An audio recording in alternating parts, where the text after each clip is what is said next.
ಕೆಲವು ಜನಕ್ಕೆ ರಾತ್ರಿಯನ್ನು ಮಲಗುತ್ತಾ ಇರುವಂತಹ ಸಂದರ್ಭದಲ್ಲಿ ತಲೆದಿಂಬು ಇರಲಿಲ್ಲ ಅಂತಂದರೆ ನಿದ್ದೆನೇ ಬರೋದಿಲ್ಲ.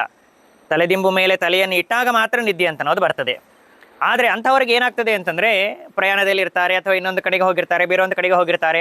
ಅಂತಹ ಸಂದರ್ಭದಲ್ಲಿ ಅವರಿಗೆ ಮಲಗಲಿಕ್ಕೆ ತಲೆದಿಂಬು ಸಿಗೋದಿಲ್ಲ. ಸಿಗದೇ ಇದ್ದಾಗ ಅವ್ರು ಏನು ಮಾಡ್ತಾರೆ ಅಂತಂದರೆ, ಪುಸ್ತಕವನ್ನು ಅಥವಾ ದೇವರ ಪೆಟ್ಟಿಗೆಯನ್ನು ಅಥವಾ ಇನ್ನೊಂದನ್ನು ಇಟ್ಟುಕೊಂಡು ಅವರು ನಿದ್ದೆಯನ್ನು ಮಾಡ್ತಾರೆ. ಅಂದರೆ ತಲೆದಿಂಬನ್ನು ಇಟ್ಟುಕೊಂಡೇ ಮಾಡ್ತಾರೆ.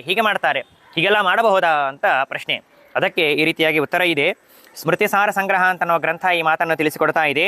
ಕಾರ್ಪಾಸಂ ಪುಸ್ತಕಂಚೈವ ಲೋಹಪರ್ಣೆ ತಥೈವ ಚ ಪಾಷಾಣಂ ಕಾಷ್ಠಮಿತ್ಯಾದಿ ಶಿರೋಧಃ ಪರಿವರ್ಜಯೇತ್ ಎಂಬುದಾಗಿ ಹೇಳಿದ್ದಾರೆ.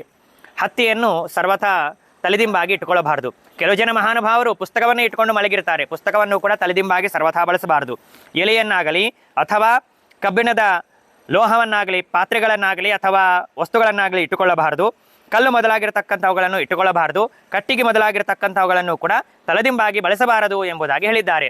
ಆದ್ದರಿಂದಾಗಿ ನಿದ್ದೆ ಬರಲಿಲ್ಲ ಅಂತ ಆದರೆ ನಿಮ್ಮ ಭುಜ ಇದೆ, ನಿಮ್ಮ ಕೈ ಇದೆ ಅಲ್ಲ, ನಿಮ್ಮ ಕೈಯನ್ನೇ ತಲೆದಿಂಬಾಗಿಟ್ಟುಕೊಂಡು ನಿದ್ದೆಯನ್ನು ಮಾಡಿರಿ ಹೊರತು ಪುಸ್ತಕವನ್ನು ಅಥವಾ ಕಲ್ಲನ್ನು, ಕಟ್ಟಿಗೆಯನ್ನು, ಹತ್ತಿಯನ್ನು ಇತ್ಯಾದಿಗಳನ್ನು ಇಟ್ಟುಕೊಂಡು ಸರ್ವಥಾ ನಿದ್ದೆಯನ್ನು ಮಾಡಬಾರ್ದು. ಶುದ್ಧವಾಗಿರತಕ್ಕಂತಹ ತಲೆದಿಂಬು ಇತ್ತು ಅಂತಂದರೆ ಅದನ್ನೇ ಬಳಸಿರಿ. ಇಲ್ಲ ಅಂತ ಆದರೆ ಕೈಯನ್ನು ಇಟ್ಟುಕೊಂಡು ಮಲ್ಕೊಳ್ರಿ ಹೊರತು ಸರ್ವಥಾ ಇವುಗಳನ್ನು ಇಟ್ಟುಕೊಳ್ಳಬಾರ್ದು ಎಂಬುದಾಗಿ ಶಾಸ್ತ್ರ ನಿಷೇಧವನ್ನು ಮಾಡಿದೆ.